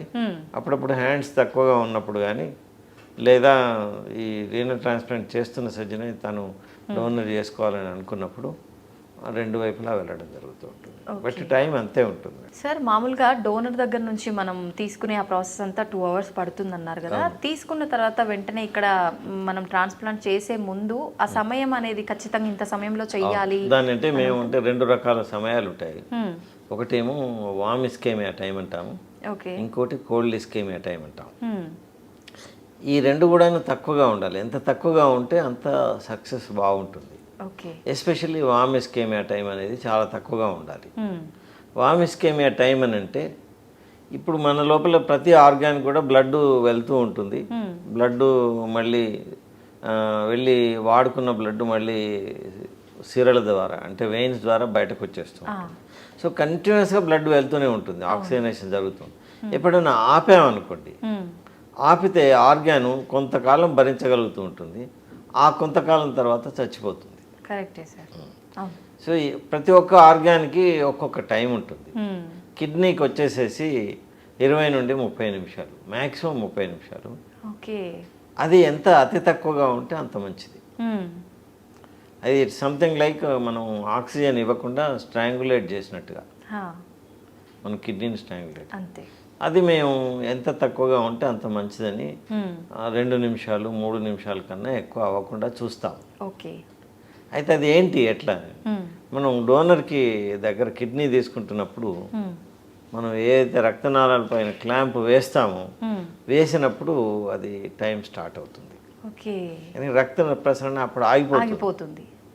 మళ్ళీ ఎప్పుడు అంటే తొందరగా బయటకు తీసుకొచ్చేసేసి ఈ cold particular type of fluids ఉంటాయి, ఆ ఫ్లూయిడ్స్తో మనం ఆ కోల్డ్ సెల్ని అటాచ్ చేస్తాము అప్పటి వరకు. అంటే ఇది క్లాంప్ చేసి ఆ కోల్డ్ సెల్ అయిన అటాచ్ చేసే వరకు దీన్ని వామ్ ఇస్కేమియా టైం అంటాం. ఇది ఎంత తక్కువగా ఉంటే అంత మంచిది. సో మేము 3 నుండి 2 నిమిషాలు 3 నిమిషాల కన్నా ఎక్కువ కానివ్వం. అలా క్లాంప్ చేస్తాం, చకచకా తీసేస్తాం, తీసేసి చకచకా అది పర్ఫ్యూజన్కు స్టార్ట్ చేసేస్తాం. ఇది దీన్ని వామ్ ఇస్కేమియా టైం. ఇది ఎంత తక్కువగా ఉంటే అంత మంచిది. తర్వాత ఎప్పుడైతే మనం ఈ పర్ఫ్యూజన్ కోల్డ్ హెచ్టీకే సెలైన్ కానీ రింగర్ లాక్టేట్ కానీ పెడతాం, ఈ పర్టికులర్ టైప్ ఆఫ్ ఫ్లూయిడ్స్ అంటాము, వీటినితో స్టార్ట్ చేసిన ఇప్పుడు ఈ కోల్డ్ పర్ఫ్యూజన్ స్టార్ట్ చేసినప్పటి నుండి మళ్ళీ ఈ ఆర్గాన్ను తీసుకువెళ్తాం. తీసుకువెళ్ళేసేసి బాడీలో వేరే రక్తనాళాలకి రెసిపియంట్ దగ్గర ఎవరికైతే కిడ్నీ ట్రాన్స్ప్లాంట్ చేయాలో వాళ్ళకి యూజువల్గా ఈ పొత్తి కడుపులో కుడివైపు పెడతాం, లేదా ఎడమవైపు కూడా పెట్టచ్చు. కిడ్నీ ప్లేస్లో పెట్టరా సార్? కిడ్నీ ప్లేస్లో పెట్టాం. ఎందుకని సార్?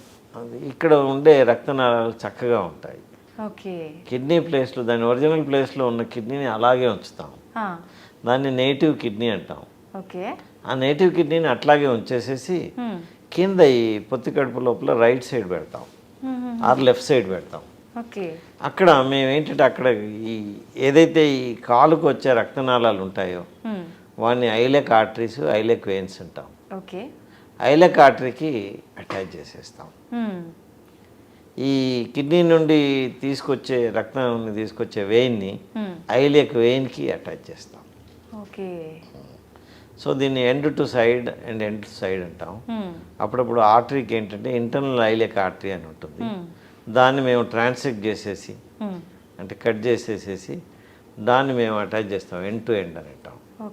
ఇలా ఎండ్ వస్తే ఈవెన్ రీనల్ ఆర్టరీది కూడా ఎండ్ ఇలాగే ఉంటుంది, దాన్ని ఎండ్ టు ఎండ్ అంటాం. అట్లా చేయకుండా అప్పుడప్పుడు ఏం చేస్తాం, ఐలెక్ ఆర్టరీ, ఎక్స్టర్నల్ ఐలెక్ ఆర్టరీ అని ఉంటుంది, ఎండ్ ఆఫ్ ది రీనల్ ఆర్టరీని తీసుకొచ్చేసేసి దాన్ని సైడ్కి పెడతాం. దాన్ని ఎండ్ టు సైడ్ అనస్టోమస్ అని అంటాం. అలా ఇక్కడ పెడతాం. నేటివ్ కిడ్నీని మాత్రం అట్లాగే ఉంచుతాం, తీయం. అది వర్క్ చేయనప్పుడు ఎందుకు సార్ అది అలా? అది అయినప్పుడు కూడా ఉంచేస్తాం అలాగే. కానీ తీయడం కొన్ని కండిషన్స్లో దాన్ని తీసేస్తాం. ఎట్లాంటి కండిషన్స్? దాంట్లో క్యాన్సర్ ఉందనుకోండి, ఓకే, తీసేస్తాం. దాంట్లో చాలా ఇన్ఫెక్షన్ ఉండి చీము ఉందనుకోండి, తీసేస్తాం. ఓకే. దాంట్లో కొన్ని తిత్తులు ఉండేసేసి లేదా కొన్ని కండిషన్స్ ఉండి బీపీని ఎక్కువ చేస్తూ ఉంటాయి, అప్పుడు తీసేస్తాం. ఇవి లేనప్పుడు మాత్రం దాన్ని అట్లాగే ఉంచుతాం, దాన్ని డిస్టర్బ్ చేయకుండా కింద పెట్టేసేస్తాం. సార్ జనరల్గా బీపీ షుగర్ ఉన్న వాళ్ళలో కూడా కిడ్నీ ఫెయిల్యూర్కి ఛాన్సెస్ ఎక్కువగా ఉంటాయి కదా సార్, ఎందుకని? బీపీ ఎక్కువగా ఉన్న వాళ్ళ లోపల దాన్ని బీపీ ఎక్కువ, అతి బీపీ చాలా కాలం ఉన్నప్పుడు కిడ్నీని డ్యామేజ్ చేసే లక్షణాలు వస్తాయి. ఓకే. కిడ్నీని డ్యామేజ్ చేస్తాయి, దాన్ని హైపర్టెన్సివ్ నెఫ్రోపతి అంటాం. ఓకే. అంటే కిడ్నీ కొంత ఏళ్ల తరబడి బీపీ ఎక్కువగా ఉండడం వల్ల డ్యామేజ్ అయిపోతూ ఉంటుంది, దాన్ని హైపర్టెన్సివ్ నెఫ్రోపతి అంటాం. అలా హైపర్టెన్సివ్ నెఫ్రోపతి ఎక్కువగా రావడం వల్ల కిడ్నీ ఫెయిల్యూర్ వచ్చేస్తుంది. అట్లాగే డయాబెటీస్ ఎక్కువగా ఉన్న వాళ్ళ లోపల డయాబెటిక్ నెఫ్రోపతి అంటాం. ఆ డయాబెటీస్ వల్ల కిడ్నీ లోపల మార్పులు వచ్చేసేసి పనితనం కూడా తగ్గిపోతూ ఉంటుంది. ఇది డయాబెటిక్ నెఫ్రోపతి అనేది commonest cause of renal failure. Okay. ఇప్పుడు మనం 100 కేసులు రీనల్ ఫెయిల్యూర్ కేసులు 100 కూర్చోబెట్టి చూస్తే అందులో డయాబెటీస్ ఉన్నవాళ్ళు చాలామంది ఉంటారు. ఓకే. వేరే అంటే ఎటువంటి హెల్త్ ఇష్యూస్ లేకపోయినా షుగరు బీపీ ఉన్న వాళ్ళు ఫెయిల్యూర్ అయ్యే అవకాశాలు ఉన్న వాళ్ళు అందరికీ అవ్వదు.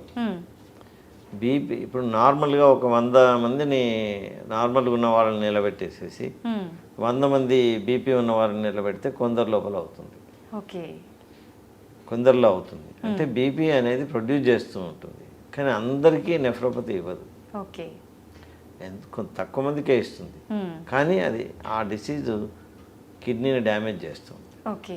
అట్లాగే డయాబెటీస్ కూడాను 100 మంది డయాబెటీస్ లేని వాళ్ళను 100 మంది డయాబెటీస్ బాగా ఎక్కువ కాలం ఉన్న వాళ్ళని నిలబెడితే ఈ డయాబెటీస్ ఉన్న వాళ్ళ లోపల కిడ్నీ ఫెయిల్యూర్ ఎక్కువగా ఉంటుంది. కానీ ప్రతి డయాబెటీస్ పేషెంట్ మాత్రం కిడ్నీ ఫెయిల్యూర్కు వెళ్ళరు. సార్ చాలా వరకు పెయిన్ కిల్లర్స్ కొన్ని రకాల మందులు తీసుకున్నప్పుడు ఫెయిల్ అవుతాయి అంటారు, వాటితో కూడాను దాన్ని డ్రగ్ ఇండ్యూస్ నెఫ్రోపతి అంటాం. డ్రగ్ ఇండ్యూస్ కొన్ని పెయిన్ కిల్లర్స్ ఉంటాయి, వాటికి అంటే కిడ్నీని డ్యామేజ్ చేసే లక్షణాలు ఉంటాయి. అవి over period of many months and years కంటిన్యూస్గా అలా తీసుకుంటూ ఉంటే మాత్రం అవి డ్యామేజ్ చేయడానికి అవకాశం ఉంటుంది. ఓకే. సార్ చాలామంది చెప్తుంటారు ట్రాన్స్ప్లాంట్ అనగానే దానికి కూడా వయస్సు అనేది చూసుకోవాలా, ఎక్కువగా ఏ ఏజ్ వాళ్ళలో ఫెయిల్యూర్స్ అయ్యే అవకాశం ఉంటుంది, అయిన వాళ్ళలో ఏ ఏజ్ నుంచి ట్రాన్స్ప్లాంట్ చేసే అవకాశం ఉంటుంది? ఫెయిల్యూర్స్ అన్ని ఏజెస్లో అగుపడుతూ ఉంటుంది, బట్ ఒక 55 ఏళ్ల తర్వాత ఉన్న వాళ్ళకి ట్రాన్స్ప్లాంటేషన్ అని చేయడం వల్ల సమస్యలు ఎక్కువ ఉత్పన్నమవుతాయి. దానికన్నా డయాలసిస్ పైన ఉండడానికి ఇష్టపడతాము. అందుకొరకని వాళ్ళకు డయాలసిస్ పైన ఉండమని చెప్తాము. 55 ఇయర్స్ కన్నా పైన ఉన్న వాళ్ళకి ట్రాన్స్ప్లాంటేషన్ యూజువల్గా మేము అడ్వైజ్ చేయము. అట్లాగే తక్కువ ఏజ్ ఉన్న వాళ్ళకి కూడా, మరీ తక్కువ ఉన్న వాళ్ళకి చేయం, కానీ చిల్డ్రన్స్ లోపల కూడా చేస్తూ ఉంటాం మేము. చిల్డ్రన్స్ రేర్గా జరుగుతుంటాయా సార్? రేర్గా అంటే ఇంత కామన్గా ఉండవు కానీ చేస్తూ ఉంటాం. పిల్లల లోపల ఏంటంటే ఈ గ్రోత్ పీరియడ్ను క్యాచప్ చేయడానికి ట్రాన్స్ప్లాంటేషనే బెటర్. ఓకే. ఇప్పుడు ఒక 4-5 ఇయర్స్ చైల్డ్ రీనల్ ఫెయిల్యూర్ వచ్చిందనుకోండి, వస్తే సెకండ్ స్పర్ట్ క్యాచ్ చేయడానికి ట్రాన్స్ప్లాంటేషన్ అడ్వైజ్ చేస్తూ ఉంటాం. ఓకే సార్, ఇచ్చే డోనర్ది కూడా వయస్సు ఇవన్నీ మ్యాచ్ అవ్వాల్సిన అవసరం ఉంటుందా సార్? ఉంటుంది. అయితే ఒక్కొక్కసారి ఏంటంటే ఇప్పుడు అప్పుడప్పుడు ఈ లైవ్ రిలేటెడ్ ట్రాన్స్ప్లాంటేషన్ లోపల మరి చిన్న పిల్లవాళ్ళని మేము డోనర్స్గా ఉంచాము. ఎప్పుడైనా 19 ఇయర్స్ దాటి యూజువల్గా పెళ్ళి అయి ఉన్న వాళ్ళని ఇష్టపడతాం. ఓకే. 19 ఇయర్స్ కన్నా తక్కువ ఉన్న వాళ్ళని మనం లైవ్ డోనర్స్గా మాత్రం తీసుకోము. అట్లాగే 55 ఇయర్స్ దాటిన వాళ్ళు, 60 ఇయర్స్ దాటిన వాళ్ళు ఓకే లైవ్ డోనర్స్గా ఇష్టపడము, వాళ్ళని కూడా తీసుకోము. ఓకే. ఎందుకని సార్? ఎందుకంటే వాళ్ళ యొక్క కిడ్నీ పనితనం సరిగ్గా ఉండదు, ఉండదనా? తర్వాత వాళ్ళకు కూడాను సమస్యలు ఎక్కువగా వస్తాయి. సమస్యలు ఎక్కువగా వస్తాయి, వాటిని భరించుకునే శక్తి ఉండాలి. కాబట్టి అందుకొరకని ఒకటి కిడ్నీ క్వాలిటీ, రెండవది వారి లైఫ్ చాలా ముఖ్యం. ఈ రెండింటిని ఆలోచిస్తూ more than 55 years to 60 years ఒప్పుకోము, తర్వాత లెస్ దాన్ 19 ఇయర్స్ కూడా ఒప్పుకోము. ఓకే. డోనర్కి కూడా ఆఫ్టర్ డొనేట్ చేసిన తర్వాత కాంప్లికేషన్స్ వచ్చే అవకాశం ఉంటాయా? ఉంటుంది. ఎలాంటి కాంప్లికేషన్స్ ఉంటుంది అంటే మామూలుగా ఇప్పుడు మిగిలిన ఒక కిడ్నీ చక్కగా పనిచేస్తే ఏ ప్రాబ్లం సమస్య రాదు.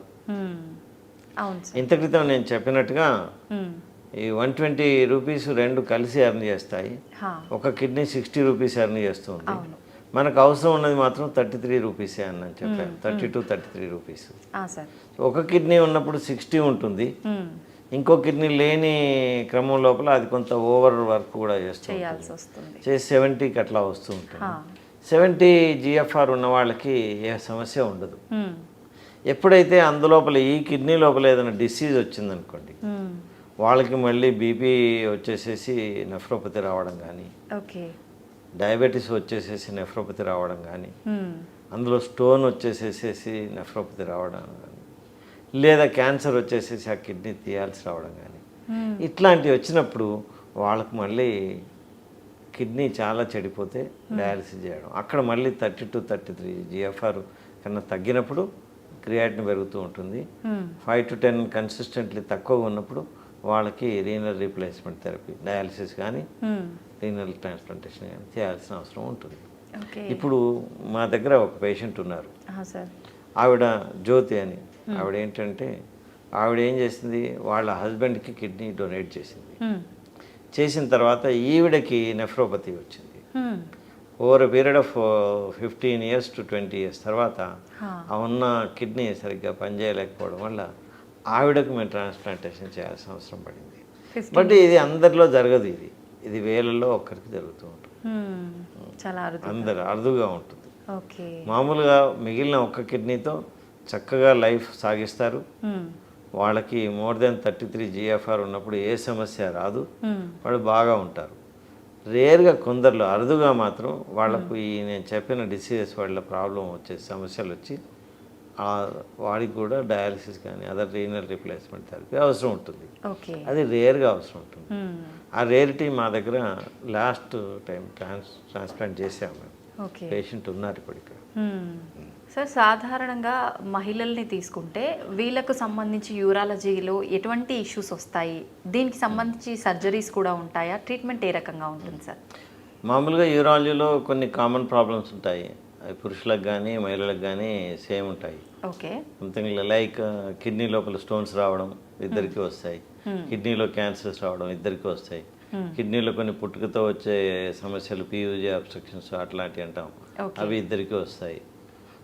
అట్లాగే బ్లాడర్లో కూడాను కొన్ని కామన్ సమస్యలు ఉంటాయి, లైక్ క్యాన్సర్లు ఇద్దరికి ఉంటాయి, స్టోన్స్ ఇద్దరికి ఉంటాయి, కంజంటల్ ప్రాబ్లమ్స్ ఇద్దరికి ఉంటాయి. కొన్ని సమస్యలు ఫీమేల్స్కి స్పెసిఫిక్గా ఉంటాయి, లైక్ ఇప్పుడు వాటినే మేము ఫీమేల్ యూరాలజీ అని అంటాం. ఆ ఫీమేల్ యూరాలజీ లోపల డీల్ చేస్తూ ఉంటాం. ఫీమేల్ యూరాలజీ లోపల ఏంటంటే ఫీమేల్ యూరెత్రా లోపల మూసుకుపోవడం, మూసుకుపోతుంది. దాన్ని ఫిమేల్ యూరెథ్రల్ స్టీనోసిస్ అంటాం. ఎందుకు జరుగుతుంది సార్ అలా? అది ఏజ్ను బట్టి మెనోపాజ్ వచ్చిన వాళ్ళకి ఓకే. ఆ మెనోపాజ్ తర్వాత యురేత్రా లోపల మెత్తదనం తగ్గిపోతూ ఉంటుంది. ఓకే. హార్మోన్స్ వల్ల మామూలుగా అందరికి మెత్తదనం ఉండి మామూలు స్ట్రక్చర్ ఉండి ఫంక్షనింగ్ బాగా ఉంటుంది. ఎప్పుడైతే వయస్సు ఆగిపోతుందో ఆగిపోయిన వాళ్ళకి హార్మోన్స్ డిప్రైవ్ అయిపోయేసేసి అదంతా డ్రైగా అయిపోయేసేసి మూసుకుపోతుంది. ఓకే. మూసుకుపోయిన వాళ్ళకి మేము ఏం చేస్తామంటే ఓపెన్ చేస్తూ ఉంటాం, దాన్ని యూరెథ్రల్ డైలటేషన్ చేస్తూ ఉంటాం. కొందరికి బాగా సివియర్గా ఉన్న వాళ్ళకి మేము ఈవెన్ ఆపరేషన్లు చేస్తాం, కొన్ని యూరెథ్రోప్లాస్టీ అని చేస్తాం. ఓకే. అప్పుడు ఈ నోడ్ నుండి లోపల నుండి బక్కల మీకోదా అంటాం, అది తీసుకొచ్చి పెట్టేసేస్తూ ఉంటాం. ఓకే. సో ఇలాంటి ఆపరేషన్ చేస్తూ ఉంటాం. ఇది యూరెథ్రల్ స్టీనోసిస్కి సంబంధించి. కొందరి లోపల ఏంటంటే ఇంత క్రితం కొంత సమయం క్రితం నేను చెప్పాను, తెలియకుండా మూత్రం జారిపోవడం, అది బ్లాడర్ నుండి వెజైనాకు మధ్యన కమ్యూనికేషన్ డెవలప్ కావడం. దాంట్లోపల ఏమవుతుంది అని అంటే అబ్నార్మల్ కమ్యూనికేషన్ ఉంటుంది బ్లాడర్ నుండి వెజైనాకి. మేము ఆపరేషన్ ద్వారా ఈ బ్లాడర్లో ఉన్న ఈ రెండింటిని వేరు చేసేసి బ్లాడర్లో ఉన్న రంధ్రాన్ని మూసేస్తాం, వెజైనాలో ఉన్న రంధ్రాన్ని మూసేస్తాం. ఆ రెండు మళ్ళీ రికరెన్స్ రాకుండా, మళ్ళీ తిరిగి రాకుండా, తిరగడం కాకుండా మధ్యలో ఒకటి మొమెంటం అని తీసుకొచ్చి పెడతాం. పెట్టడం వల్ల అది మళ్ళీ లీక్ అనేది తగ్గిపోతూ ఉంటుంది.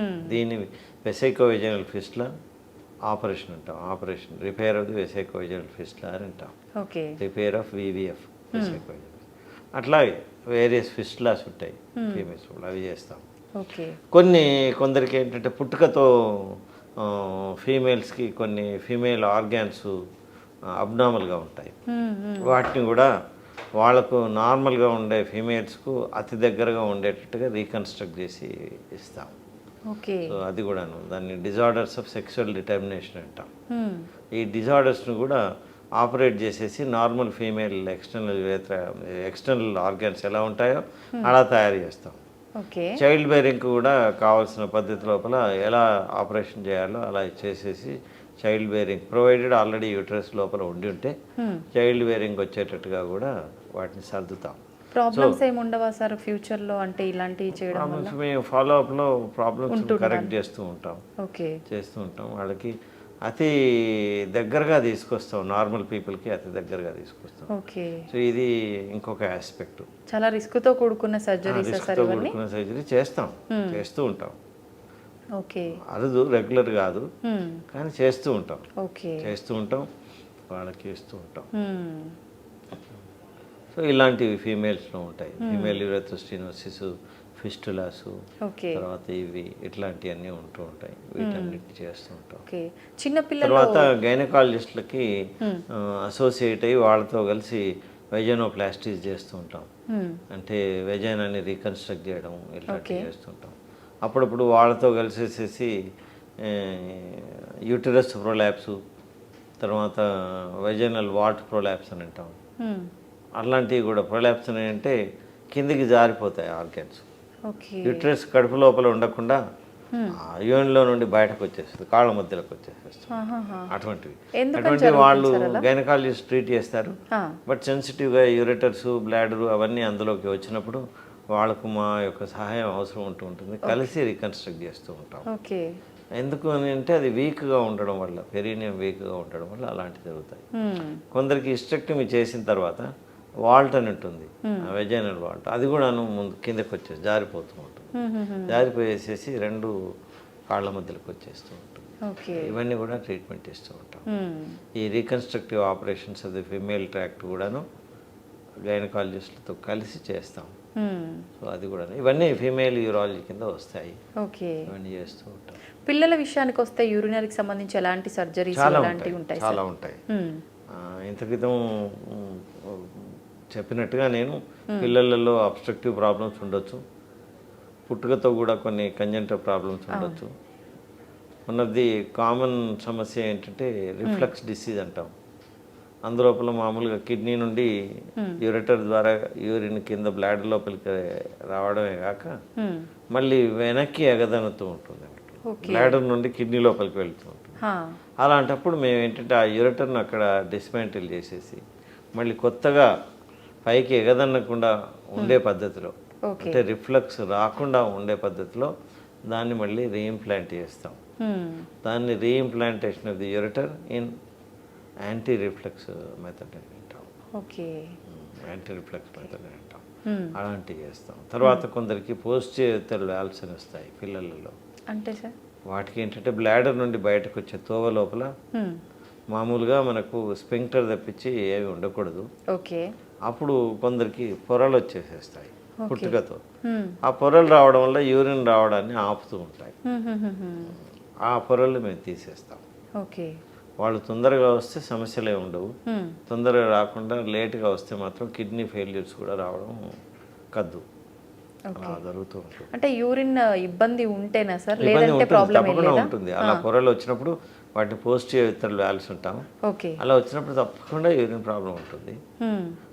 కానీ అది ఉన్న ఇంటెన్సిటీ ప్రకారం వాళ్ళు అప్పుడప్పుడు తొందరగా వస్తారు, అప్పుడప్పుడు తొందరగా రారు. కొందరైతే కడుపులో ఉన్నప్పుడు, మదర్ కడుపులో ఉన్నప్పుడే ఆ డయాగ్నోసిస్ జరుగుతూ ఉంటుంది. అది ఎక్కువగా ఇప్పుడు ఈ మధ్యన అదే ఎక్కువ జరుగుతూ ఉంటుంది. పుట్టగానే మేము ట్రీట్మెంట్ ఇస్తూ ఉంటాం. చాలామంది బాగా అయిపోతూ ఉంటారు. ఇవే కాకుండా పిల్లలలో కొన్ని ట్యూమర్స్ కూడా స్పెసిఫిక్గా వస్తాయి. విల్మ్స్ ట్యూమర్ అని అంటాం. అట్లాంటివి పిల్లలలోనే వస్తాయి. ఆ ట్యూమర్స్ కిడ్నీ తీసేస్తూ ఉంటాం. తీసేసి వాటికి యాంటీ క్యాన్సర్ కీమోథెరపీ కూడా ఇస్తూ ఉంటాం.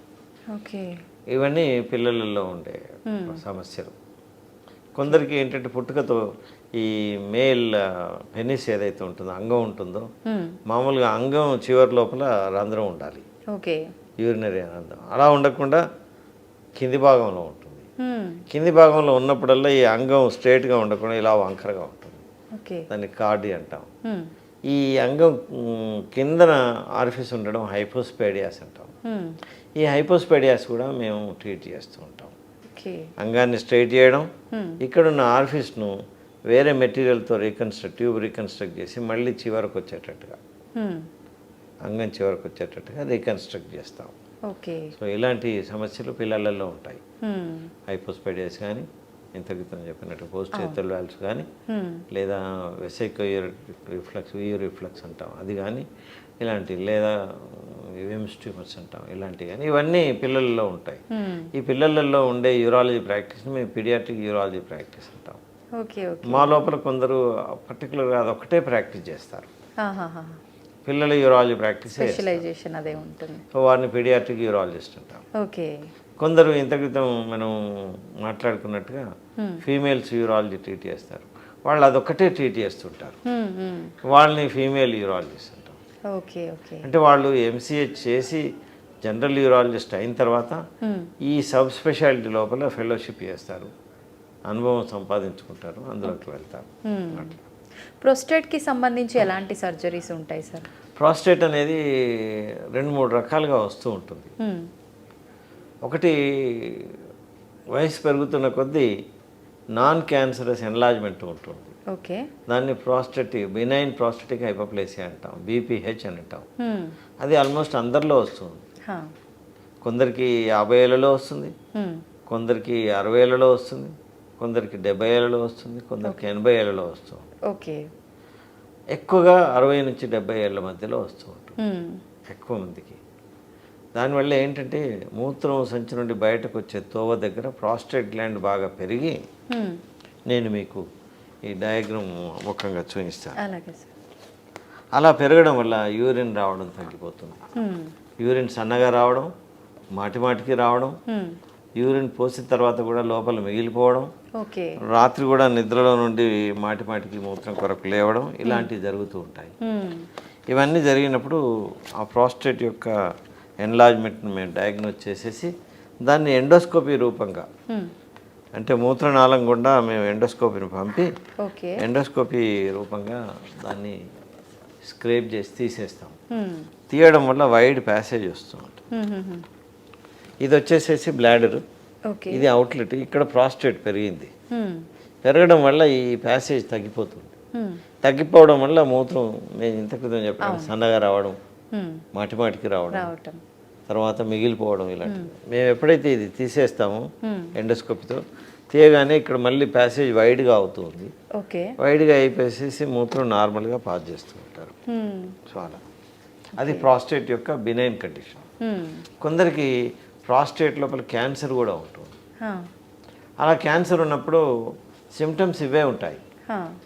కానీ మేము అంటే కొన్ని టెస్టుల ద్వారా అది క్యాన్సర్ వచ్చిందా లేదా మామూలు బినైన్ ఎన్లార్జ్మెంటా అని తెలుసుకుంటాం. ఒకటి మేము ప్రాస్టేట్ను పాల్పేట్ చేయడం వల్ల, ఇంకొకటి పిఎస్ఏ టెస్ట్ అని ఉంటుంది, ప్రాస్టేట్ స్పెసిఫిక్ యాంటిజెన్ అని. అది అందరికీ వేస్తాం. బినైన్ ఉన్న వాళ్ళకి వేస్తాం, మ్యాలిగ్నెంట్ సస్పెక్ట్ చేసిన వాళ్ళకి కూడా చేస్తాం. అది ఎప్పుడైతే పెరుగుతుందో మా ప్రాస్టేట్ పాల్పేషన్ లోపల ప్రాస్టేట్ను బాగా ఫీల్ చేయడంలో తెలిసిన అనుభవం ద్వారా ప్లస్ ఈ పిఎస్ఏను క్రోడీకరించడం ద్వారా మేము ఇది particular type of prostate enlargement cancer అని నిర్ధారణ చేస్తాం. నిర్ధారణ చేసినప్పుడు దాని నుండి బయాప్సీ తీసుకుంటాం. బయాప్సీ తీసుకునేసేసి ఆ క్యాన్సర్కు తగ్గట్టుగా ట్రీట్మెంట్ ఇస్తాం. అప్పుడు ఇలా ఎండోస్కోపీతో కాకుండా మేము ఓపెన్ ఆపరేషన్ కానీ ల్యాప్రోస్కోపీ కానీ రోబోటిక్ అసిస్టెన్స్తో కానీ రోబోటిక్ ఆపరేషన్ కానీ చేసి మొత్తం ప్రాస్టేట్ని తీసేస్తాం, ఎత్తేస్తాం. మొత్తం ప్రాస్టేట్ని ఎత్తేసేసి ఆ బ్లాడర్ని తర్వాత యురేత్రాన్ని మళ్ళీ కొత్తగా అనస్టమోసిస్ చేస్తాం. చేసి వాళ్ళకి ట్రీట్మెంట్ ఇస్తాం. అలా ఇవ్వడం వల్ల వాళ్ళు ఉన్న క్యాన్సర్ను తీసేయించుకోవడం వల్ల మళ్ళీ చాలా కాలం బతుకుతారు. సో ఇలా ప్రాస్టేట్ లోపల బినైన్ ప్రాబ్లమ్స్ ఉంటాయి, క్యాన్సర్ ప్రాబ్లమ్స్. కొందరికి డయాబెటీస్ ఉన్న వాళ్ళకి అప్పుడప్పుడు ప్రాస్టేట్ లోపల చీముగడ్డ తయారవుతూ ఉంటుంది. దాన్ని we call it prostatic abscess అంటాం. ప్రాస్టేటిక్ యాబ్సెస్ ఎట్లా అయితే చర్మం కింద కానీ ముఖాలలో కానీ అప్పుడప్పుడు చిన్న చిన్న యాబ్సెస్ తయారవుతాయో అలాగా ప్రాస్టేట్లో కూడా యాబ్సెస్ తయారవుతుంది. అలా తయారైన యాబ్సెస్ను ఎండోస్కోపిక్ రూపంగా మేము దాన్ని డీరూఫ్ చేసి డ్రైన్ చేసేస్తాం. చేసిన తర్వాత బాగా అయిపోతారు. ఈ యాబ్సెస్లు అనేవి కిడ్నీలో కూడా రావచ్చు. మేము వాటిని ల్యాప్రోస్కోపిక్గా కానీ లేదా అల్ట్రాసౌండ్ గైడెన్స్తో యాస్పిరేట్ చేయడం కానీ ఇలా చేసి యాబ్సెస్ ట్రీట్ చేస్తాం. ఈ యూరినరీ ట్రాక్ట్ అంటే kidney, ureter, bladder and male genital tract అంటే వృషణాలు, అంగం, మేల్ అంగం, పెనిసు. ఈ ట్రీట్మెంట్ వీటన్నిటికీ ఈ ఆర్గాన్స్కు సంబంధించిన సర్జికల్ ఆపరేషన్స్ అన్ని మేము చేస్తాం. సో ఈ సర్జికల్ ఆపరేషన్ చేసే వాళ్ళని యూరాలజిస్ట్ అంటాం. Kidney, ureter, bladder and male sexual organs, ఈ అన్ని ఆర్గాన్స్కి సంబంధించిన సర్జికల్ ప్రాబ్లమ్స్కి సమస్యలకి మేము యూరాలజిస్ట్ను ట్రీట్ చేస్తూ ఉంటాం. యూరాలజిస్ట్లో మమ్మల్ని యూరాలజిస్ట్ అంటారు లేదా యూరో సర్జన్ అని అంటారు. సార్, కిడ్నీ అనగానే ట్రాన్స్ప్లాంటేషన్ ఇది ఒక్కటే వింటుంటాం. కిడ్నీకి సంబంధించి ఇంకా వేరే సర్జరీస్ కూడా ఉంటుంటాయా? చాలా ఉంటాయి. ఎటువంటి సర్జరీస్? ఇంతకైతే నేను మన డిస్కషన్లో చెప్పాను, స్టోన్ రావటం. స్టోన్ వచ్చినప్పుడు స్టోన్ని మేము 2 రకాలుగా, కిడ్నీలో స్టోన్ ఉన్నప్పుడు బయట నుండి చిన్న రంధ్రం ఏదైతే మనం అరౌండ్ 3 millimeters ఇన్సిషన్ ఇచ్చేసేసి ఆ రంధ్రం గుండా ఎండోస్కోప్ పాస్ చేసేసి తీసేస్తాం. దాన్ని PCNL అంటాం. లేదా కింద మూత్రనాళం నుండి ఒక ఫ్లెక్సిబుల్ స్కోప్ని కిడ్నీ లోపలికి పంపిస్తాం. పంపించేసేసి లేజర్తో ఆ స్టోన్ని బ్రేక్ చేసేస్తాం. దీన్ని RIRS అంటాం, రిట్రోగ్రేడ్ ఇంటర్రీనల్ సర్జరీ అంటాం. అలా చేస్తాం. అప్పుడప్పుడు కొందరికి బయట నుండి వేవ్స్ వేసేసి స్టోన్ పగలగొట్టి పౌడర్ చేసేసి కిందకి పంపించేసేస్తాం. దాన్ని extra corporeal shock wave lithotripsy, ESWL అంటాం. ఇది కిడ్నీలో ఉండే స్టోన్స్కి. యూరిటర్లో ఉండే స్టోన్స్కి మేము యూరిట్రోస్కోప్ పంపించేసేసి బ్రేక్ చేసి తీసుకొస్తాం. దాన్ని URSL అంటాం. బ్లాడర్లో ఉండే వాటికి స్టోన్స్ ఉన్నాయనుకోండి, ఎండోస్కోప్ వేసేసి స్టోన్ బ్రేక్ చేసేస్తాం. దాన్ని సిస్టోలిథోట్రిప్సీ అంటాం. ఇవన్నీ ఎండోస్కోపిక్ ప్రొసీజర్స్. ఇప్పుడు 95% ఎండోస్కోపిక్ ప్రొసీజర్సే చేస్తున్నాం. కొందరికి అవసరం ఉంటే ఓపెన్ ఆపరేషన్ కూడా చేస్తాం. కిడ్నీలో స్టోన్స్ ఉన్నప్పుడు వాటికి నెఫ్రోలిథాటమీ ఆర్ పైలోలిథాటమీ అనే ప్రొసీజర్ ద్వారా తీసేస్తాం. యూరిటర్లో స్టోన్ ఉన్నప్పుడు యూరట్రోలిథాటమీ ద్వారా తీసేస్తాం. బ్లాడర్లో స్టోన్ ఉన్నప్పుడు సిస్టోలిథాటమీ అనే ప్రొసీజర్ ద్వారా తీసేస్తాం. ఇన్ని రకాల ఆపరేషన్స్ ఉంటూ ఉంటాయి. క్యాన్సర్ ఉందనుకోండి, క్యాన్సర్ ఉంటే అప్పుడప్పుడు కిడ్నీ లోపల చిన్న క్యాన్సర్ ఉండేసేసి ఒక మూలన ఉందనుకోండి, కిడ్నీ మూలన, మొత్తం కిడ్నీ తీయకుండా ఓన్లీ దాంట్లో 30%, 20% తీసేస్తాం. దాన్ని పార్షియల్ నెఫ్రెక్టమీ అంటాం. Only part of the kidney తీసేస్తాం అంతే. ఆహాహా. అది ఎండోస్కోపిక్గా అంటే ల్యాప్రోస్కోపిక్గా చేస్తాం, ఆ, రోబోటిక్గా చేస్తాం, ఓకే. ఓపెన్ ఆపరేషన్గా కూడా చేస్తాం. అంటే ఎవరికి ఎట్లా ఇష్టం ఉంటుందో అనుకూలత, సర్జన్ యొక్క అనుకూలతను, తర్వాత పేషెంట్ దగ్గర ఉండే ఫైనాన్సెస్ని, వీటినన్నింటినీ అనలైజ్ చేసేసి ఒక్కొక్కరికి ఒక్కొక్క పద్ధతితో చేస్తూ ఉంటాం. ఇవే కాకుండా ఇంకా చాలా ఆపరేషన్స్ ఉంటాయి. డ్రైనేజ్ సిస్టంలో కూడా ప్రాబ్లమ్స్ ఉంటూ ఉంటాయి. కిడ్నీ లోపల ఉండే పెల్విస్లో అంటాం, పెల్విస్ యూరెటర్స్ అంటాం. ఓకే. అవి ఒకటి ఉండే బదులు రెండు ఉంటాయి. రెండు ఉండేసేసి ఒకటి డీఫంక్ట్ అయిపోతూ ఉంటుంది. అప్పుడు వాటికి సరి చేసే ఆపరేషన్ చేస్తూ ఉంటాం. ఓకే. ఇలా చాలా ఆపరేషన్స్ ఉంటాయి కిడ్నీలో. కానీ ఆ కిడ్నీలో ఉండే యూరిన్ కలెక్టింగ్ శాక్ ఉంటుంది, దాన్ని పెల్విస్ అంటాం. ఓకే. ఆ పెల్విస్లో కానీ యూరెటర్లో కానీ సమస్యలు ఉన్నప్పుడు వాటికి అప్రాపరేట్గా ఆపరేషన్స్ ఉంటూ ఉంటాయి. చాలా రకాల కండిషన్స్ ఉంటాయి. వాటన్నిటికి కూడాను ఆపరేటివ్ ప్రొసీజర్స్ ఉంటాయి. ఆపరేషన్తో మేము సరి చేస్తూ ఉంటాం. ఒక్కొక్కసారి క్యాన్సర్ పెద్దగా ఉండి కిడ్నీలో ఉన్నప్పుడు రాడికల్ నెఫ్రెక్టమీ అని అక్కడ ఉండే కిడ్నీని తీస్తాం. కిడ్నీ చుట్టుముట్టు ఉండే చిన్న చిన్న టిష్యూస్ను కూడా దాంతోపాటు తీసేస్తాం. ఓకే. సో అంటే అక్కడ క్యాన్సర్ ఏమి మిగలకుండా ఉండాలి. దాన్ని రాడికల్ నెఫ్రెక్టమీ అంటాం. రాడికల్గా తీసేస్తాం. అట్లా తీసిన తర్వాత మళ్ళీ వచ్చే అవకాశం ఉండదా సార్? అది స్టేజ్ని బట్టి ఉంటుంది. స్టేజ్ని బట్టి అందులోపల ఉన్న రకం కూడా ఉంటుంది. కిడ్నీ క్యాన్సర్ అనగానే ఒకే రకం ఉండదు, చాలా రకాలు ఉంటాయి హిస్టలాజికల్. ఓకే. అందులో ఉండే రకాన్ని బట్టి అవి వాటి యొక్క ప్రోగ్నోసిస్ ఉంటుంది.